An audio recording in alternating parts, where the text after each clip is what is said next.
My name is Belinda Beavers. I'm 47. I'm the mother of identical twin boys, and I've been a single parent for over 20 years. I had my own ballet school, and I was a ballroom dancer. In my 20s and my 30s, I was a single mom who did not date. I just focused in on my boys, and they were the center of my life. Life started all over again at 40, literally. I had a new career. I was a flight attendant. My sons were happy and healthy. They graduated from college. I met a man, and I did. I fell in love. I could see nothing but rainbows ahead.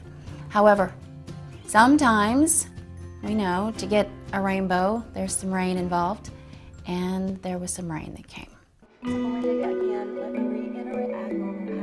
Well, I had a particular symptom that brought me to the doctor. That was one of the first things that she did tell me. I know that something is going on that is not normal for me. I proceeded to look at the cervix and tell Belinda that I was seeing something that was unusual. And it was within 10 minutes, my life was completely upside down. She was taking a biopsy of what she thought may have been a polyp. This was a very unusual case in that Belinda is very compliant about getting her annual exams, and all of her previous pap smears had always been negative. This was the second one in maybe 10 to 12 years that I had seen this on an annual exam. She wanted me to come back in a week to have an internal ultrasound and an external ultrasound. So as she left the room, my mind was reeling. Well, she came back in the room within minutes and she said, "No, Belinda, I want you to be seen now."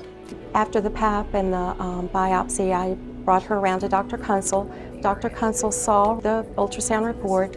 There was a mass present at the cervix, and the concern would also be, would it be possibly endometrial cancer or a mass associated with the uterus? Nobody wants to associate themselves with cancer. I convinced myself it was a cervical polyp and nothing to be concerned about. However, when I got the phone call on December 11th, 2008, my doctor said,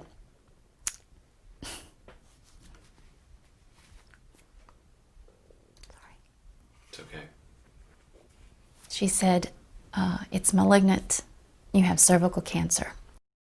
We'll have a lot more information in terms of what we need to do and what we would recommend. Dr. Kunsel explained to her that we would need to refer her to an oncologist who could further evaluate her. So I had adenocarcinoma of the cervix. It was stage 1B, so it was caught very early. It's absolutely essential to have regular checkups. That definitely led to her getting things caught earlier.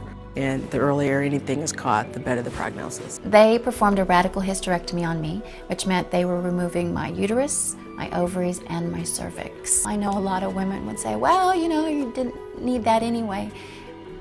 That's true on that level, but it was still a part of me, and it was a part of me that brought two precious, precious men into this world, my babies.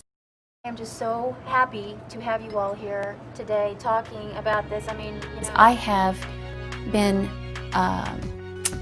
in a reluctant sisterhood through this. We hear the same thing over and over again. I didn't know what HPV was. I'd never heard of cervical cancer because nobody wants to talk about it. Well, we're talking about it.